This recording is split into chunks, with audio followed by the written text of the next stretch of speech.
அனைவருக்கும் வணக்கம். RBL bank Indian Oil credit card. இந்த கிரெடிட் கார்டு தான் இந்தியாவில் இப்போ இருக்கிற கிரெடிட் கார்ட்ஸ்லேயே ஃபியூயல் டிரான்சாக்ஷனுக்கு அதிகமான பெனிஃபிட்ஸாக கொடுக்கறதா நீங்கள் கேள்விப்பட்டிருப்பீங்க. அது உண்மைதான். ஆனால் இந்த கிரெடிட் கார்டை ரியல் வேல்ல நீங்கள் யூஸ் பண்ணும்போது ஒரு சில விஷயங்களை நீங்கள் பண்ணாமல் விட்டீங்க அப்படின்னா உங்களுக்கு கிடைக்க வேண்டிய ரிவார்டு அப்படிங்கிறது கம்மியாகலாம், இல்லைனா கிடைக்காம கூட போகலாம். இந்த கிரெடிட் கார்டை எப்படி எஃபெக்டிவாக யூஸ் பண்ணுறது, இந்த கிரெடிட் கார்டில் என்ன மாதிரியான பெனிஃபிட்ஸ்லாம் கொடுத்துருக்காங்க, அந்த பெனிஃபிட்ஸ்க்காகலாம் நீங்கள் இந்த கிரெடிட் கார்டை வாங்குறதா இருந்துச்சுன்னா எந்த மாதிரியான சார்ஜஸ்லாம் பே பண்ண வேண்டியது இருக்கும், அப்படி சார்ஜஸ்லாம் பே பண்ணி இந்த கார்டை வாங்கி யூஸ் பண்ணுறது ஒர்த்தா இல்லையா அப்படிங்கிற என்னோட ஒப்பீனியனையும் உங்கள் கூட இந்த வீடியோ மூலமாக ஷேர் பண்ணிக்க போகிறேன். இந்த கிரெடிட் கார்ட்லேயே 2 வேரியன்ட் வரும். ஒன்று RBL bank Indian Oil credit card, இன்னொன்று RBL bank Indian Oil extra credit card.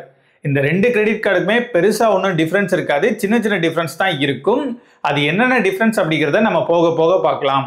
அந்த வகையில் இந்த கிரெடிட் கார்டில் என்னென்ன பெனிஃபிட்ஸ்லாம் கொடுத்துருக்காங்கன்னு சொல்லிட்டு பெனிஃபிட்ஸை பற்றி ஃபர்ஸ்ட் பார்த்துடலாம். நீங்கள் இந்த கிரெடிட் கார்டை வாங்கி 30 நாளைக்குலாம் மினிமம் 500 ரூபாய்க்காச்சும் டிரான்சாக்ஷன் பண்ணீங்க அப்படின்னா வெல்கம் பெனிஃபிட்டாக 1000 ஃபியூயல் பாயிண்ட்டை நார்மல் வேரியண்ட்டுக்கும் 3000 ஃபியூயல் பாயிண்ட்டை எக்ஸ்ட்ரா வேரியண்ட்டுக்கும் கொடுக்கறதா சொல்லியிருக்காங்க.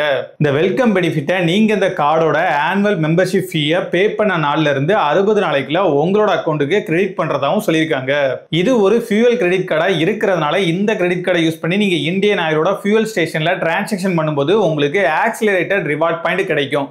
அதாவது இந்த கிரெடிட் கார்டை யூஸ் பண்ணி நீங்க இந்தியன் ஆயிலோட ஃபியூயல் ஸ்டேஷன்ல டிரான்சாக்ஷன் பண்ற ஒவ்வொரு 100 ரூபாய்க்கும் 10 ஃபியூயல் பாயிண்ட்டை நார்மல் வேரியண்ட்டுக்கும் 15 ஃபியூயல் பாயிண்ட்டை எக்ஸ்ட்ரா வேரியண்ட்டுக்கும் கொடுக்கறதா சொல்லியிருக்காங்க. இது மூலமா அதிகபட்சமா 1000 ஃபியூயல் பாயிண்ட் வரைக்கும் நார்மல் வேரியண்ட்டுக்கும் 2000 ஃபியூயல் பாயிண்ட் வரைக்கும் எக்ஸ்ட்ரா வேரியண்ட்டுக்கும் கொடுக்கறதா சொல்லியிருக்காங்க. ஒரு சில கேட்டகரியை தவிர்த்து மற்றபடி நீங்க பண்ணக்கூடிய எல்லா டிரான்சாக்ஷன் அப்பவும் நீங்க ஸ்பெண்ட் பண்ற ஒவ்வொரு 100 ரூபாய்க்கும் 1 ஃபியூயல் பாயிண்ட்டை நார்மல் வேரியண்ட்டுக்கும் 2 ஃபியூயல் பாயிண்ட்டை எக்ஸ்ட்ரா வேரியண்ட்டுக்கும் கொடுக்கறதா சொல்லியிருக்காங்க. இப்படி கிடைக்கக்கூடிய ஃபியூயல் பாயிண்ட்டுக்கு எந்த விதமான லிமிட்டையும் கொடுக்காம அன்லிமிட்டடான ஃபியூயல் பாயிண்ட்டை கொடுப்போம் அப்படிங்கிற மாதிரியும் சொல்லியிருக்காங்க. அப்புறம் எக்ஸ்ட்ரா வேரியண்ட்டுக்கு மைல்ஸ்டோன் பெனிஃபிட்டுமே இருக்குது. பெர் குவார்ட்டருக்கு 75,000க்கும் அதிகமான அமௌண்ட்டுக்கு நீங்க டிரான்சாக்ஷன் பண்ணீங்க அப்படின்னா 1000 ஃபியூயல் பாயிண்ட்ஸை உங்களுக்கு கொடுக்கறதா சொல்லியிருக்காங்க. இவ்வளவுதான் இந்த கிரெடிட் கார்டில் இருக்கக்கூடிய பெனிஃபிட்ஸ் எல்லாமே. இந்த பெனிஃபிட்ஸ் எல்லாத்துக்காகவும் நீங்க இந்த கிரெடிட் கார்டை வாங்குறதா இருந்துச்சுன்னா எந்த மாதிரியான சார்ஜஸ்லாம் பே பண்ண வேண்டியது இருக்குன்னு சொல்லிட்டு சார்ஜஸ் பத்தி இப்போ பார்த்துடலாம். இந்த கிரெடிட் கார்டை நீங்க வாங்குறதா இருந்துச்சுன்னா இதோட ஃபர்ஸ்ட் இயர் ஆனுவல் ஃபீயை ஃபர்ஸ்ட் ஸ்டேட்மெண்ட் அப்போ உங்ககிட்ட இருந்து சார்ஜ் பண்ணும் அப்படிங்கிற மாதிரி சொல்லியிருக்காங்க. இதே அமௌண்ட்டை நீங்க எவ்ரி இயர் பே பண்ற மாதிரி இருக்கும். ஆனுவல் ஃபீயா 500 ரூபாயை நார்மல் வேரியண்ட்டுக்கும் 1500 ரூபாயை எக்ஸ்ட்ரா வேரியண்ட்டுக்கும் சார்ஜ் பண்றதா சொல்லியிருக்காங்க. ஒரே வருஷத்துல நீங்க நார்மல் வேரியண்ட்டை யூஸ் பண்ணி 1,75,000க்கும் அதிகமான அமௌண்ட்டை டிரான்சாக்ஷன் பண்ணியிருந்தாலோ இல்ல எக்ஸ்ட்ரா வேரியண்ட்டை யூஸ் பண்ணி 2,75,000க்கும் அதிகமான அமௌண்ட்டை டிரான்சாக்ஷன் பண்ணியிருந்தாலோ அப்போ நீங்க அந்த இயருக்கான ஆனுவல் ஃபீ அப்படிங்கிறத பே பண்ண வேணாம் அப்படிங்கிறதையும் சொல்லியிருக்காங்க. நீங்க இந்த கிரெடிட் கார்டை யூஸ் பண்ணி டிரான்சாக்ஷன் பண்ணக்கூடிய டேட்டை பொறுத்து 17ல இருந்து 50 நாள் வரைக்குமான இன்ட்ரெஸ்ட் ஃப்ரீ பீரியடை இவங்க உங்களுக்கு கொடுக்கறதா சொல்லியிருக்காங்க. அந்த இன்ட்ரெஸ்ட் ஃப்ரீ பீரியடுக்குள்ளே நீங்கள் பில் அமௌண்ட்டை ஃபுல்லாக பே பண்ணிட்டீங்க அப்படின்னா எந்த ஒரு பிரச்சனையும் இல்லை. சப்போஸ் உங்களால் பில் அமௌண்ட்டை ஃபுல்லாக பே பண்ண முடியல அப்படின்னா மினிமம் டியூ அமௌண்ட்டையாச்சும் நீங்கள் பே பண்ணி ஆகணும். நீங்கள் இப்படி மினிமம் டியூ அமௌண்ட்டே பே பண்ணாமல் இருந்தீங்க அப்படின்னா இவங்க உங்களுக்கு லேட் ஃபீ போடுவாங்க. அந்த லேட் ஃபீ நீங்கள் பே பண்ண வேண்டிய அமௌண்ட்டில் 12.5% சார்ஜ் பண்ணும் அப்படிங்கிற மாதிரி சொல்லியிருக்காங்க. மினிமம் 5 ரூபாயிலிருந்து 1300 ரூபாய் வரைக்குமே இந்த லேட் ஃபீயா சார்ஜ் பண்ணும் அப்படிங்கிறதையும் சொல்லியிருக்காங்க. என்னதான் நீங்க மினிமம் டியூ அமௌண்ட்டை பே பண்ணி லேட் ஃபீல இருந்து தப்பிச்சிருந்தாலுமே நீங்க பில் அமௌண்ட்டை ஃபுல்லா பே பண்ணாத வரைக்கும் இவங்க உங்களுக்கு இன்ட்ரெஸ்ட் போடுவாங்க.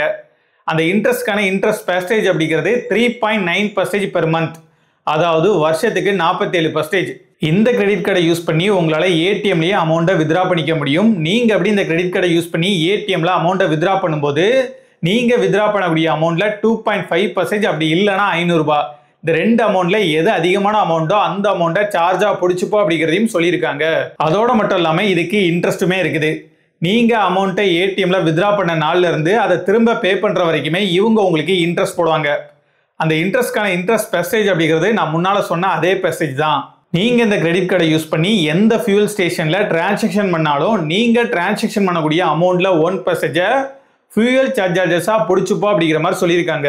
ஆனா நீங்க இந்த மாதிரி ஃபியூயல் ஸ்டேஷன்ல டிரான்சாக்ஷன் பண்ணும்போது மினிமம் 400 ரூபாயிலிருந்து மேக்ஸிமம் 4000 ரூபாய் வரைக்கும் நீங்க டிரான்சாக்ஷன் பண்ணி இருக்கக்கூடிய அமௌண்ட்டுக்கு ஃபியூயல் சார்ஜஸ் பிடிச்சிருந்தாலும் அதை உங்களுக்கே திரும்ப ரீஃபண்ட் கொடுக்கறதாவும் சொல்லியிருக்காங்க. இந்த மாதிரி ஒரு மாசத்துக்கு 100 ரூபாய் வரைக்கும் நார்மல் வேரியண்ட்டுக்கும் 200 ரூபாய் வரைக்குமே எக்ஸ்ட்ரா வேரியண்ட்டுக்கும் ரீஃபண்ட் கொடுக்கறதா சொல்லியிருக்காங்க. இப்படி கிடைக்கக்கூடிய ரீஃபண்ட் அமௌண்ட்டை ஒவ்வொரு மாசத்தோட 23ஆம் தேதியும் உங்களோட அக்கௌண்ட்ல கிரெடிட் பண்றதாவும் சொல்லியிருக்காங்க. அப்புறம் சிங்கிள் டிரான்சாக்ஷன்லயே 10,000 ரூபாய்க்கும் அதிகமான அமௌண்ட்டை ஃபியூயல் டிரான்சாக்ஷனா நீங்க பண்றீங்க அப்படின்னா நீங்க டிரான்சாக்ஷன் பண்ணக்கூடிய அந்த அமௌண்ட்ல 1% சார்ஜஸா பிடிச்சுப்போம் அப்படிங்கிற மாதிரி சொல்லியிருக்காங்க. இந்த சார்ஜஸ் அதிகபட்சமா 3000 ரூபாய் வரைக்குமே போகும் அப்படிங்கிறதையும் மென்ஷன் பண்ணியிருக்காங்க. நீங்க பண்ணக்கூடிய எல்லா ரெண்டல் டிரான்சாக்ஷன் அப்பவும் நீங்க டிரான்சாக்ஷன் பண்ணக்கூடிய அமௌண்ட்ல 1% சார்ஜஸா வாங்கிப்போம் அப்படிங்கிற மாதிரி சொல்லியிருக்காங்க.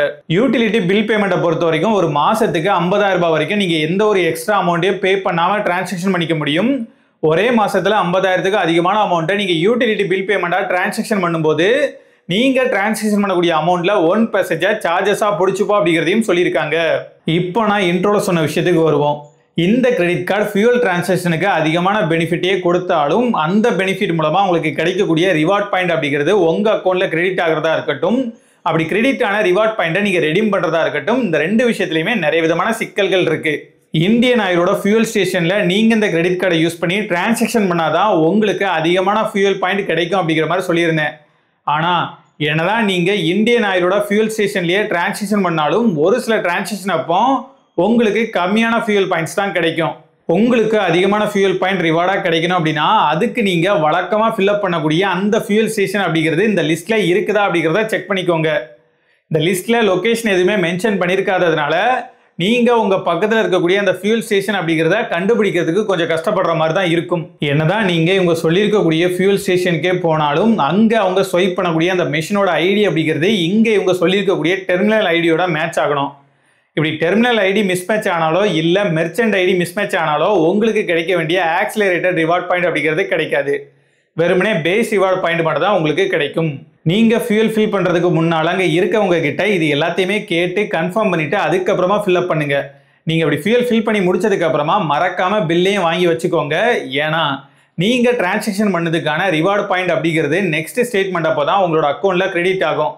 அப்படி கிரெடிட் ஆகும்போது கம்மியா கிரெடிட் ஆயிருந்தாலோ இல்ல கிரெடிட்டே ஆகாம இருந்தாலோ இந்த பில்லை வச்சு தான் உங்களால கிளைம் பண்ண முடியும். ரிவார்ட்ஸை கிளைம் பண்றதுக்காக மட்டும் இல்ல, ஃபியூயல் சர்சார்ஜஸ் ரீஃபண்ட் ஆகாம இருந்தாலும் அதை உங்களால இந்த பில்லை வச்சு தான் கிளைம் பண்ண முடியும். அதனால பில்லை மறக்காம வாங்கி வச்சுக்கோங்க.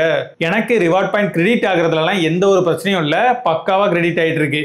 அப்படி கிரெடிட் ஆயிருக்கக்கூடிய அந்த ரிவார்ட் பாயிண்டை எப்படி ரெடீம் பண்றது அப்படின்னு சொல்லி கேட்டீங்கன்னா இதுக்கு 2 ஆப்ஷன் கொடுத்துருக்காங்க. ஃபர்ஸ்ட் ஆப்ஷனை யூஸ் பண்ணி நீங்க உங்ககிட்ட இருக்கக்கூடிய ஃபியூயல் பாயிண்டை ஆர்பிஎல் பேங்கோட ரிவார்ட் ஸ்டோர்லயே உங்களால ரெடீம் பண்ணிக்க முடியும்.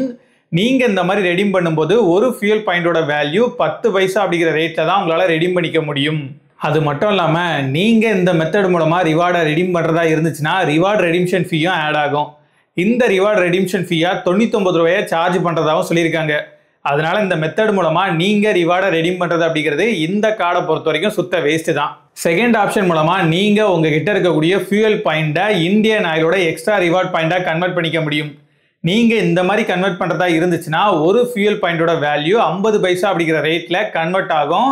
இந்த மாதிரி கன்வெர்ட் பண்ணும்போது அது உங்களோட மொபைல் நம்பருக்கே டைரக்டா டிரான்ஸ்ஃபர் ஆயிரும். அதுக்கப்புறமா நீங்க ஃபியூயல் ஃபில் பண்ணும்போது அந்த மொபைல் நம்பரையும் அதுக்கு வரக்கூடிய ஓடிபியையும் அங்க ஃபியூயல் ஃபில் பண்ணக்கூடிய பெர்சன் கிட்ட ஷேர் பண்ணீங்க அப்படின்னா இந்த ரிவார்ட் பாயிண்டை உங்களால ரெடீம் பண்ணிக்க முடியும். ரிவார்டா கிடைக்கக்கூடிய பாயிண்ட்ஸை ஸ்டேட்மெண்ட்ல லெஸ் பண்ற மாதிரியான ஆப்ஷன்ல இந்த கார்டுக்கு கிடையாது. இவ்வளவு விஷயங்கள் இருந்தாலுமே நான் என்னோட ஒப்பீனியன் சொல்றேன். இந்த 2 கிரெடிட் கார்டோட மேக்ஸிமம் பெனிஃபிட்டையும் நான் உங்களுக்கு ஸ்க்ரீன்ல காமிக்கிறேன். அதை பார்க்கும்போது உங்களால ஒரு மாசத்துக்கு 10,000 ரூபாய் வரைக்கும் ஃபியூயல் டிரான்சாக்ஷனா பண்ணிட முடியும் அப்படிங்கிற நம்பிக்கை உங்களுக்கு இருந்துச்சுன்னா நீங்க நார்மல் வேரியண்ட்டுக்கு போகலாம். இல்ல நான் அதை விட அதிகமான அமௌண்ட்டுக்கே ஃபியூயல் டிரான்சாக்ஷன் பண்ணுவேன் அப்படின்னா நீங்க எக்ஸ்ட்ரா வேரியண்ட்டுக்கு போகலாம். நீங்க எந்த கிரெடிட் கார்டை சூஸ் பண்றதா இருந்தாலும் அந்த கிரெடிட் கார்டுக்கான பில்லை கரெக்டான டைம்ல பே பண்ணிருங்க. அப்படி பே பண்ணல அப்படின்னா இன்ட்ரெஸ்ட் போட்டே சொத்தெழுதி வாங்கிடுவான். உஷாரா இருந்துக்கோங்க. வர்த்தா.